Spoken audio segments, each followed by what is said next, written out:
I'll just run you through a brief presentation about the book. We'll give you a little glimpse about it. And then we have Dr. Sharon Thomas, better known as Chandini Sasha, who will be grilling me. Okay, next. So heaven never seemed such a boring place, and hell never seemed so exciting. As heaven loses the corporate war to capture the market share of souls, God must go to hell to save his kingdom.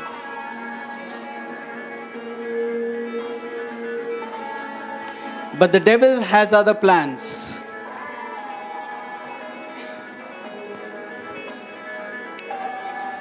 Who will win the battle for the souls?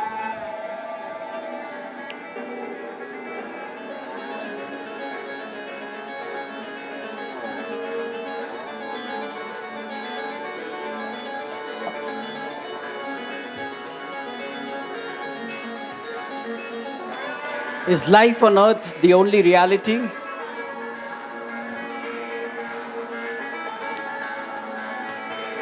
And is God the creator or the creation?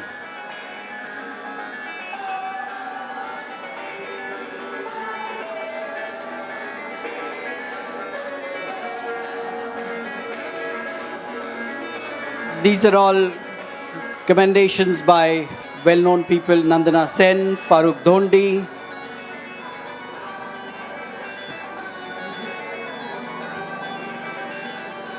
and Dr. Mohan Agashe.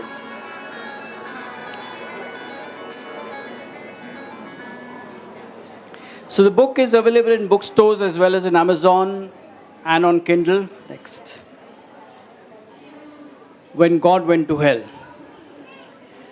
The dialogue between God and the devil explores the meaning and purpose of life, the conflict of good versus evil, creation versus evolution, and God as creator versus the creation of God. Next. The book urges the reader to think, do we challenge existing narratives or do we just allow some lies to be believed? Next.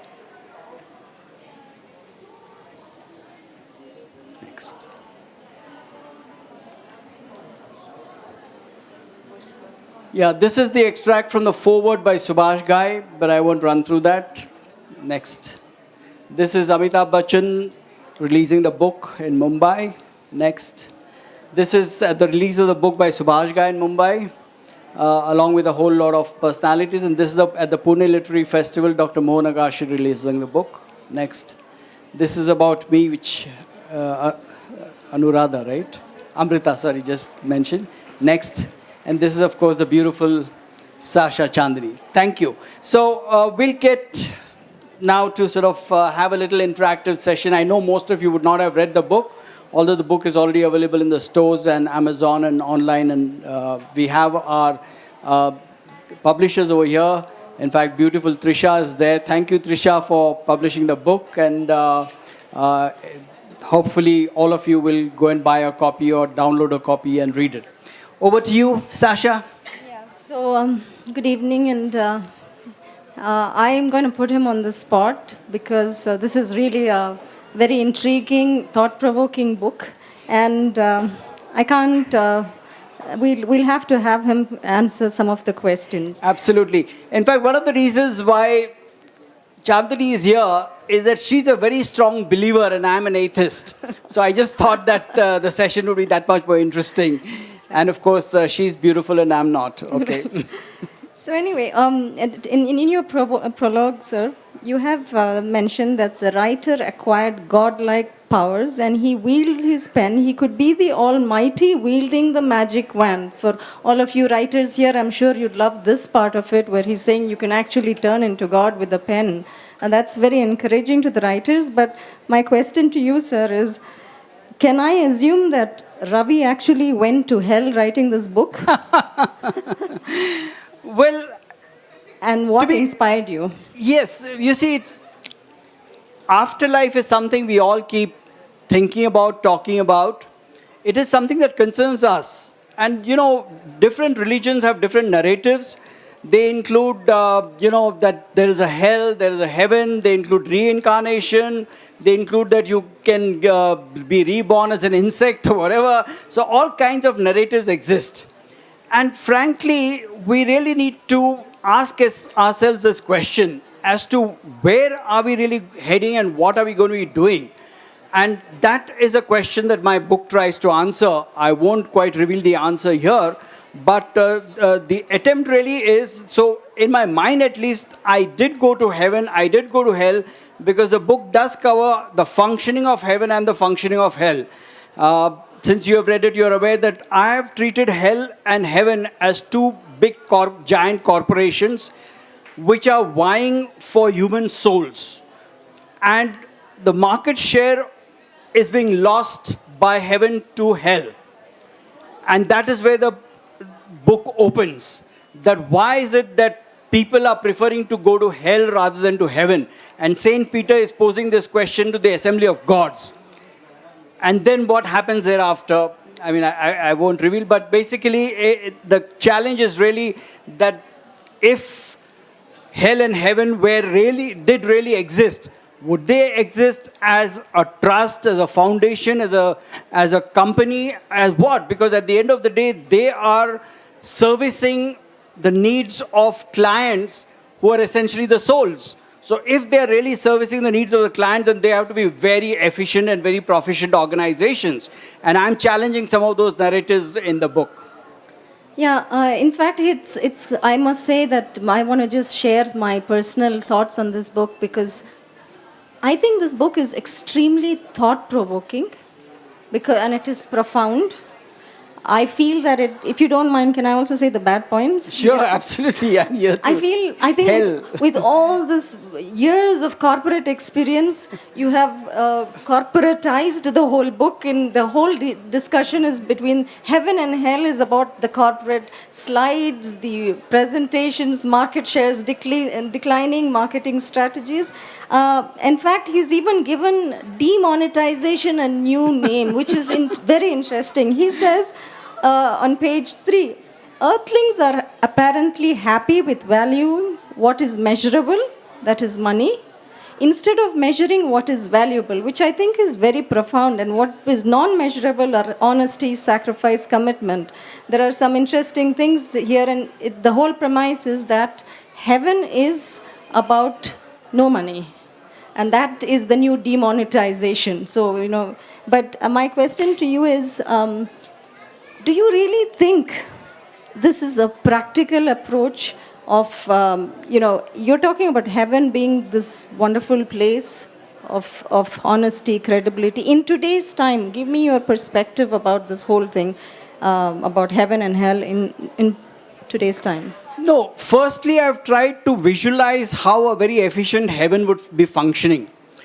And in my thought, if there is to be a heaven, I can't imagine that it has things like money and the kind of, earthly trappings that we are used to. It can't be run that way. I mean, God can't be looking at such a narrow vision the way we look at on earth. So therefore, there has to be a much better and a much broader vision. So that vision I have tried to sort of mention and talk about it. But thereafter, that if such a vision and such a heaven did exist, how would it really function? Because after heaven has realized that, they are losing the market share, their response is a very corporate response. Their corporate response is that let us appoint a consultancy agency on earth to tell us what should we do to improve our market share. So an American corporate company is appointed to recommend to them. And they give recommendations, and one of the recommendations is that there should be a CEO in heaven. That basically heaven is there's so much anarchy in heaven. There are too many gods. There are not hundreds, not thousands, or millions of gods with hundreds and thousands of religions. How the hell does anybody work? And who's listening to all the prayers? I mean, every night there are billions of prayers made. Nobody's getting any response. So is it that it's a very inefficient organization, or is there something drastically wrong with the way we are connecting? So there is some problem with communication. There's some problem with response mechanisms. So I've questioned all those issues. And therefore, when finally a CEO is appointed in heaven, it only leads to greater chaos. So, I mean, that is just another chapter in the book. So, chapter 2 is hilarious about the appointment of a consultant, because they say, Saint Peter actually goes there, and they decide on 2 consultants, and Saint Peter goes to the office, and they say, oh, this is a crack by, let's not even encourage him. But how he's putting across his thing, saying Saint Peter is saying, I need to do a project report to know if heaven, why is heaven's market share declining? And these guys are really, they're shocked, and finally they get some money into their bank, and that is how they said, okay, let's go ahead with this whole project and how it comes. But my question, sir, to you is simply this. What really inspired you into writing this? Because I think it comes from a much deeper understanding. Can you please explain? You see, what inspired me... What are the issues that you faced that made you write this? Yeah, I mean, if one is to go by the existing narrative about heaven and hell, my question to myself was that I would be going in a very disempowered way, because here on earth, I'm fairly empowered. But if my soul is going to a place where I have no powers whatsoever and I have just to do what I'm told to do, then what kind of a place am I going to?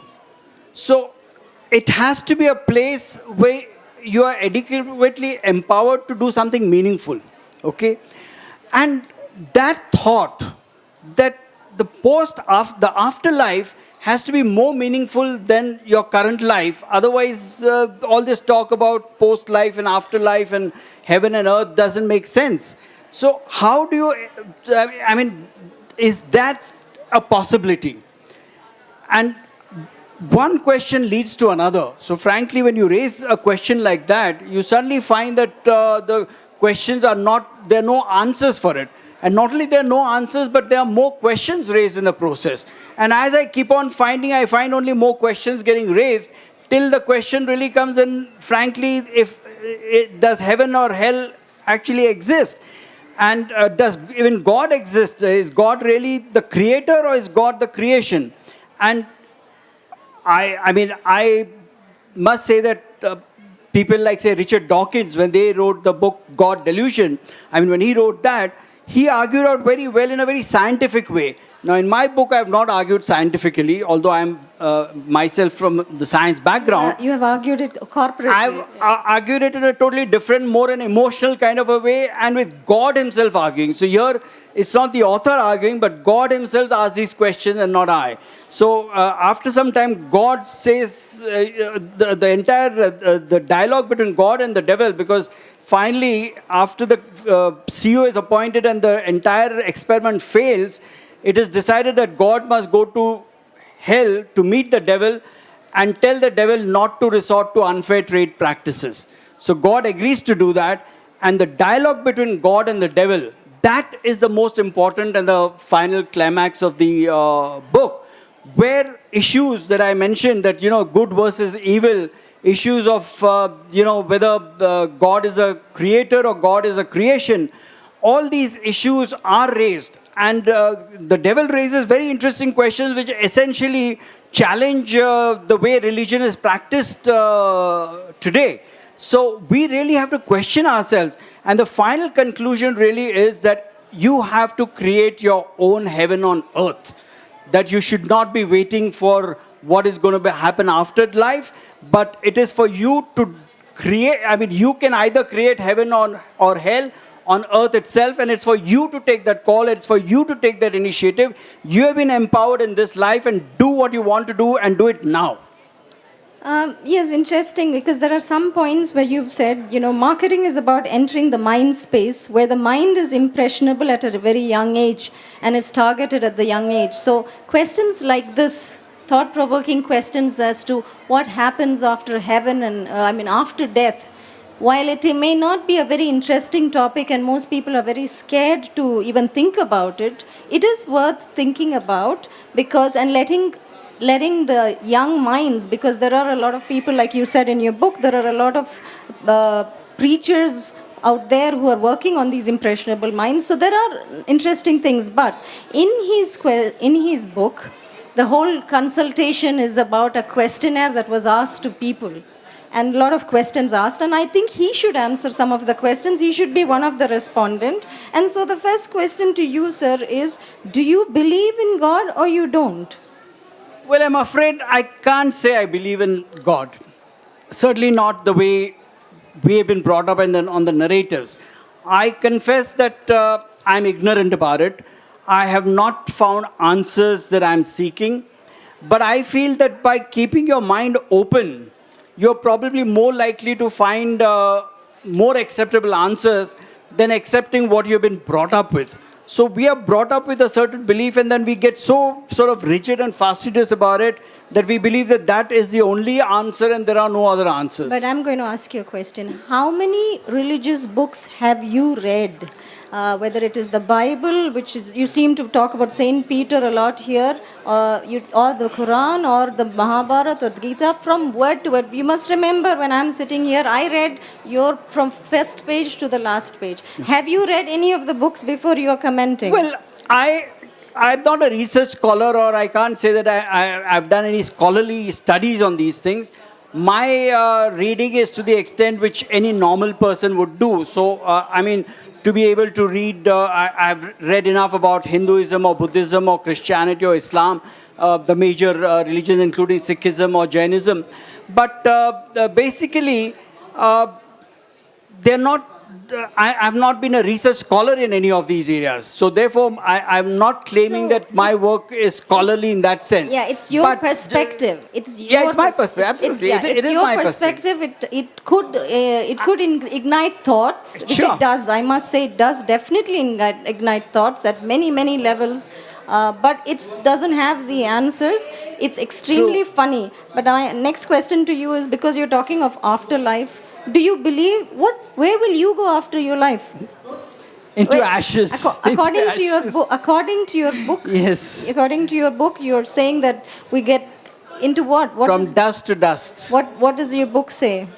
No, my books, in fact, God himself says that. He says that I do not exist. That's the final sort of statement that he makes. So while I loved your book, I thought it was extremely funny that, while I was reading and I was in a very quiet place, I was giggling and people were looking at me. It was that funny, very thought-provoking. But I found a lot of contradictions towards the end, which I need you to clarify. The first part, you have very clearly, it's a nice dialogue between heaven and hell. You have talked about heaven's perspective and you've talked about hell's perspective. And it seemed like you were almost an ambassador of heaven till the half of the book, or more than half of the book. Suddenly you came to the last part and you said that it's just a fictitious imagination, and you went one step further and said only the book is real. So what is this contradiction that I see? Because you were... Well, it's, as I said, it's very difficult. What is reality? What is virtual reality? What is augmented reality? And what is unreal? It's all becoming increasingly difficult to sort of, the lines are really getting very diffusive. So therefore, today, whether what I did 5 years ago actually happened, or is it just in my mind, or is it just my own vision or whatever. So these are all things that are very, very difficult to answer. I mean, if you study some of the philosophers, you do have all these questions raised, and there are very meaningful arguments on either side. So I'm not claiming that I have even attempted to answer them. No, I'm not. I'm just saying that many of these things we're just not even able to touch the fringes. You have to remember that religion in the form that we know today didn't even exist till a few thousand years ago. I mean, Christianity is about 1800 years old or thereabouts, because Christianity really took root only at about 300 AD. Although Christ was there at the turn of BC to AD, Islam actually came into existence around 700 AD. Hinduism is a far older and evolving thing, about 5,000 years ago. Buddhism is a little less. So therefore, if you go beyond 5,000 years, because humanity has existed, we became an agrarian society about 40 to 50,000 years ago. So therefore, until that point in time, religion as we know today did not even exist. 10,000 years later on, the way we know things today may be completely different, because our understanding of the universe is increasing phenomenally. Evolution as a process was not even known till about 100 odd years ago. So therefore, we are getting to know some things that we just were unaware of.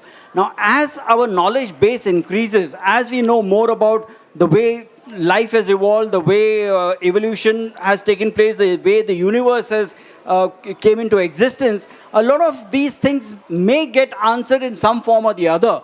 So it should be our effort to keep on extending our efforts to try and answer those questions. So that's what I'm urging the reader to sort of leave these things open enough and keep questioning yourself and not have a fixed narrative. No, so I think it's quite. Only thing I want to urge you is, just like you, all the books that we talk about are a compilation of writers like you who have put their personal experiences into these religious books.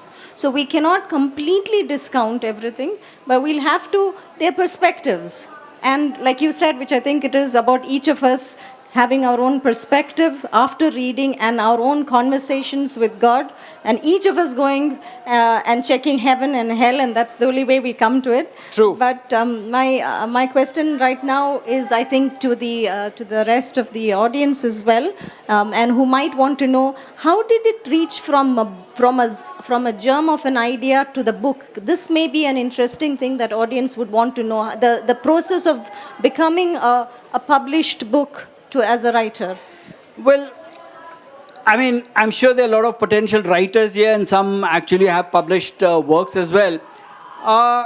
It's something, when you have some thought which you think is unique enough to be told to others, record this thought. Write it down or put it in your laptop, computer, or even on your mobile phone, in your notepad or whatever. And then if the thought keeps bothering you and you are able in a position to develop that thought further, then do that. And that's what I did. And how about getting a publisher? I think that would be... finding a publisher is a difficult job, let me tell you that. In fact, it might surprise you to know that I met my publisher for the first time today, after the book has been published. So, I was only on sort of email with my publisher. I'd never met her. And I was very happy to meet her today for the first time. So thank you, Trisha. Niyogi Books have published the book. And frankly, I just send my draft to a whole lot of publishers. Most don't reply. You have to keep on sort of reminding them and things like that. But out of the blue, I got a response saying that they loved my book. And I was happy that at least somebody else felt that what I was writing was good. And one thing led to the other, and the book is now published. Do you think this book has potential to be made into a film? You're an actor. You're a corporate honcho in the film distribution. You tell me. I'll be happy to give you the rights of this to make a film. I think a comedy film, yes, okay. with points of thought-provoking. But let's have the audience ask some questions on the book or any other question regarding his journey. Hello, good evening. Myself Tridev.